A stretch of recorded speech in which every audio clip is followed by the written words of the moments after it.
Welcome back नाज़रीन, clinic online में दोबारा खुशामदीद। बात हो रही है आज मलेरिया के हवाले से और हमारे साथ मौजूद हैं डॉक्टर फिज़िया हैरिकर साहिबा। आपके सवालात भी मौजूद हैं। डॉक्टर साहब ये बताइए कि मलेरिया के इलाज की बात हो रही थी कि मलेरिया की अपनी दवाएं मौजूद हैं।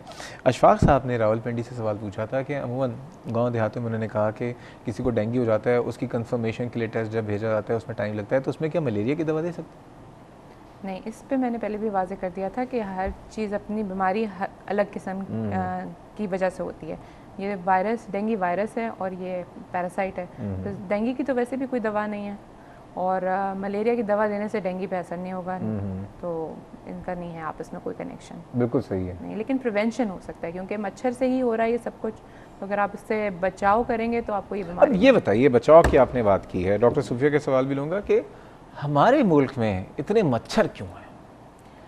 क्या लगता है आपको? बिल्कुल इंसाफ से बताइएगा। बिल्कुल, जैसे मैं अग्री करूंगी, हमारे जो पहले कॉलर थे उन्होंने बहुत अच्छी बात की कि हमारी अपने और हमारे जो इंफ्रास्ट्रक्चर पे डिपेंड करता है। ना हमारे सूएज सिस्टम अच्छे हैं, ना हमारा मतलब गार्बेज डिस्पोजल अच्छा है, ये सारी चीज़ें, और सारा बेसिक से स्टार्ट होता है जहाँ पर हम पहले हर बीमारी को कंट्रोल करने से पहले आपको सर्वेलेंस करनी पड़ती है। तो ये सारी चीज़ें लैकिंग है and it's a vicious cycle है। अगर आपने एक चीज़ नहीं कंट्रोल की तो वो बढ़ती ही चली जाएगी। यानी हमारी म्यूनिसिपल सर्विसेज भी सही काम नहीं कर रहे हैं। बिल्कुल। और जो हम लोग हैं वो भी सही काम नहीं कर रहे। जी बिल्कुल। कचरा फेंकना तो हमारा राइट है कि हम जहाँ चाहें कचरा फेंक दें।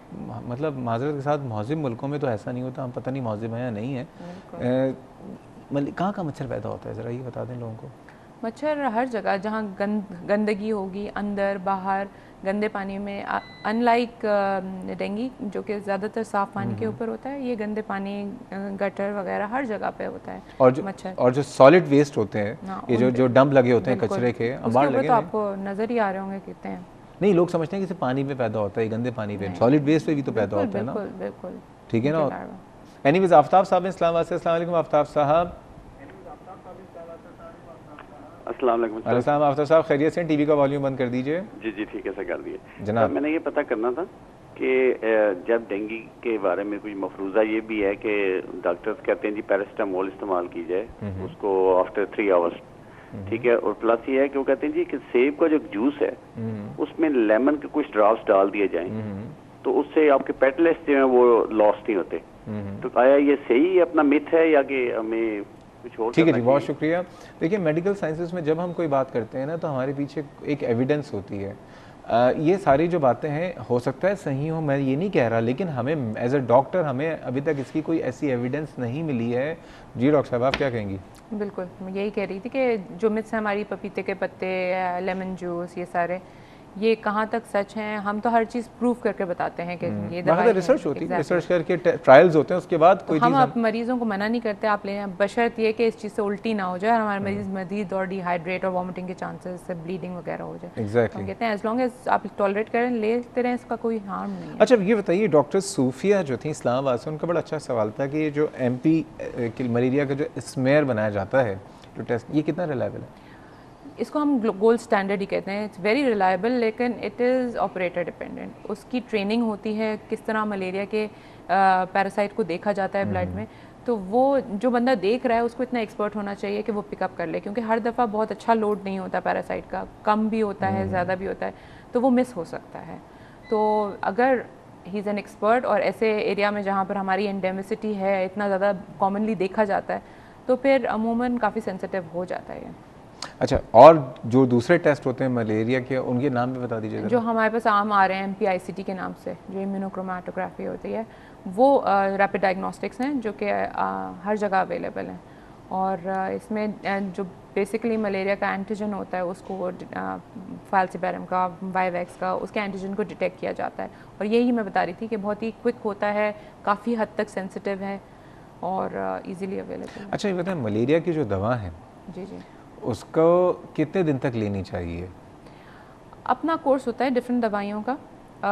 अब डिपेंड करता है आप कौन सी ले रहे हैं, क्लोरोक्विन ले रहे हैं, आर्टिमीथर कंपाउंड ले रहे हैं, तो सबका अपना कोर्स होता है। और ये भी बहुत इंपॉर्टेंट है कि उस कोर्स को सही तरीके से, बिकॉज स्पेसिफिकली तरीके होते हैं कि कुछ चंद गोलियां इतने वक्त के बाद खानी होती हैं, इतने दिन तक खानी होती हैं। अगर उसको सही तरीके से नहीं लिया जाएगा तो मलेरिया कम हो जाएंगे और फिर थोड़े दिनों बाद वो अपनी दोबारा से रिलैप्स कर जाएगी। यानी वो जिसम में मौजूद रहेगा, कैरियर स्टेट बन जाता है क्या? कैरियर स्टेट डिफरेंट है। एक तो होता है कि रिलैप्स, जो रिक्रूडेसेंस होती है जब आपने सही से जड़ से निकाला ही नहीं है, तो वो अगर हो, जिस तरह आपने दवाई सही से इस्तेमाल नहीं की, यानी कि वक्ती तौर पे। मैं इसको सिंप्लीफाई लोगों के लिए कर सकता हूँ कि मलेरिया का जो पैरासाइट है वो ऐसा है कि अगर उसमें वो दवा सही नहीं मिलेगी तो उस वक्त जो बुखार है कुछ दिन के बाद वो तो कम हो जाएगा, लेकिन वो अंदर दंदनाता फिर रहा होगा। Exactly. वो कैरियर स्टेट है। वो कैरियर स्टेट नहीं है। फिर वो आपने उसको मारा ही नहीं है। कैरियर स्टेट वो होता है जब आपने वो खास वो कौन सी स्टेट है जिसमें अंदर मौजूद है, अभी अलामतें नहीं है? वो सारी मलेरिया के साथ नहीं होता, सिर्फ वाइवेक्स और ओवेल के साथ नहीं, होता उसको है। क्या कहेंगे? उसको कैरियर स्टेट ही कहते हैं। उसमें वो मलेरिया खत्म हो जाता है। वो यही तो मैं आपसे कह रहा हूँ, आप मेरी बात को नहीं, लेकिन आप दो बातें कर रहे हैं कि अगर एक पेशेंट को सही तरह से ट्रीट नहीं किया गया तो आपका फैल्सिपारम भी 30 डेज के अंदर दोबारा से हो सकता है, जबकि वो कैरियर स्टेट नहीं कहलाएगा। उसको आपने सही से एराडिकेट नहीं किया। मैं डॉक्टर फिफ्जिया, मैं ये कह रहा था कि अगर for example I am not talking about falciparum, I am talking about the vivax, कि अगर वो मौजूद है और वो कुछ दिनों के बाद उसकी अलामतें ख़त्म हो गई, सही ट्रीट नहीं हुआ, वो जिसम में कब तक रह सकता है? वो सालों साल रह सकता है। वो जाकर this is the carrier state, this is the carrier state ना, ठीक है, कि वो मौजूद है मलेरिया और वो सालों साल जो रह सकता है, तो वो क्या क्या डैमेज कर रहा होता है? फिर वो जाकर खामोशी से आपके लिवर में बैठा रहता है, कुछ डैमेज नहीं कर रहा, लेकिन वो वक्तन फवक्तन निकलता रहता है। और उस स्टेट में वो फिर आपका अनीमिया को ज़्यादा, मतलब खून की कमी, क्योंकि अक्सर ये होता है कि हमने किसी पेशेंट का ब्लड सीबीसी करवाया है तो साथ में एमपी मलेरिया पैरासाइट मौजूद है और पेशेंट कहता है मुझे तो कोई अलामतें नहीं है, तो मैं क्या करूँ फिर उसका? उस वक्त उसको दवाएं देनी चाहिए या नहीं देनी चाहिए? बिल्कुल, उसको आप उस वक्त के लिए ट्रीट करें और फिर उसको आपको एराडिकेट करना होता है, जिसके लिए अलग किस्म की दवाइयाँ आती हैं जो हम 14 दिन के लिए देते हैं, ताकि वो जो लिवर का स्टेज होता है उसको हम कम्प्लीटली ख़त्म कर दें। अच्छा, हसन इब्राहिम जो था उसका बड़ा क्वेश्चन बड़ा अच्छा था, अब समझ में आया उस कि मलेरिया के जिसकी डेथ होती है उसकी वजूहात क्या होती हैं। उसका मकसद शायद ये था कि वो क्या रीज़न्स हो सकते हैं, कोई शॉक है, ब्लीडिंग है, जिसकी वजह से डेथ होती है। जी, तो ये हमारी जितनी भी कॉम्प्लिकेशंस होती हैं, जैसे सबसे ज़्यादा जो मोर्टालिटी होती है वो सेरेब्रल मलेरिया में बहुत हाई मोर्टालिटी है। तो सेरेब्रल मलेरिया या फिर शॉक किया है, जिसको हम एलगेट मलेरिया कहते हैं, उसके अंदर पूरा सर्कुलेटरी कोलैप्स हो जाता है और उसके अलावा हमारे किडनी शट डाउन हो जाता है, हाँ, फेफड़ों में पानी भर जाता है, ARDS कहलाता है। ये सारी कॉम्प्लिकेशंस हैं जो कि आपको मोर्टालिटी में लीड कर सकते हैं। डॉक्टर फिफ्जिया हैरिकर साहिबा इंडस हॉस्पिटल से हमारे साथ मौजूद थी, बहुत शुक्रिया आपके आने का और आपके इदारे के लिए बहुत सारी दुआएं। अल्लाह ताला इंडस हॉस्पिटल को मज़ीद तरक्की दे और एक नहीं हज़ारों इंडस हॉस्पिटल हमारे मुल्क में मौजूद हैं। बहुत शुक्रिया नाज़रीन, ये था हमारा आज का प्रोग्राम और एक इस्ता करूँगा, एक दरख्वास्त करूँगा मलेरिया कंट्रोल प्रोग्राम वालों से। नाम मैंने सुना हुआ है, मेरी मुलाकात आज तक नहीं हुई है। अगर आप लोग काम कर रहे हैं कहीं पे तो प्लीज़ हमें भी बता दीजिए क्या काम कर रहे हैं, क्योंकि मलेरिया मौजूद है, मच्छर मौजूद हैं, दंदाते फिर रहे हैं। म्यूनसिपल सर्विसेज वालों से एक बात ही कहूँगा कि खुदा के वास्ते जो कचरे के डंप पड़े हुए हैं, और जब कभी कोई होता है कि बारिश होने वाली है तो नाले वालों की सफाई हो रही होती है, और उसके अलावा कभी होता है कि किसी इलाके में किसी VIP को जाना होता है तो वहाँ का कचरा वचरा उठा लिया जाता है। प्लीज़ इसको देखें। और आवाम से हमारी और आपकी बड़ी जिम्मेदारी है, हम जहाँ जा रहे होते हैं हमने समझ लिया है कि जो रोडें हैं, ये सड़कें हैं, ये शायद कुस्तुनतुनिया वालों की, हमारी नहीं है कि इनको फेंको, गंदा करो, पान खाते हैं, पिचकारी फेंक देते हैं। कहीं पार्क्स में जा रहे होते हैं, साफ़ सुथरे पार्क का हम ऐसा बेड़ा गलत करते हैं कि वहाँ पे फ्रूट जूस के डब्बे और बिरयानी वहीं पे फेंक के आ जाते हैं। ये हम लोग तो मुसलमान हैं, हमें हमारे लिए तो ये है कि सफाई जो है निस्फ़ ईमान है।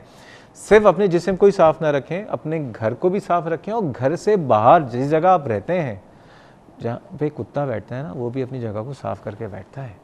तो आप इस शहर में घूमते फिरते रहते हैं, ये शहर जो है, ये मुल्क जो है आपका है, हमारे भी जिम्मेदारी है। तमाम लोग अगर इस बात को समझेंगे तो इंशाअल्लाह ताला गंदगी से पाक हमारा मुल्क होगा, हमारा शहर होगा, हमारा मोहल्ला होगा। और जब गंदगी नहीं होगी तो फिर मच्छर या दूसरे जरासीम नहीं होंगे, और जब ये सब नहीं होंगे तो फिर हम तो बीमार नहीं होंगे। इस प्रोग्राम ताल्लुक कोई फीडबैक हो, सजेशन हो तो मुझे आप ईमेल कर सकते हैं cliniconline@health-tv.tv। फेसबुक पर जाके क्लिनिक ऑनलाइन के पेज पे अपने सवाल से, अपनी डिमांड से हमें आगाह कर सकते हैं। एनीवेज, कल इंशाअल्लाह ताला फिर मुलाकात होगी। कल तक के लिए अल्लाह हाफ़िज़।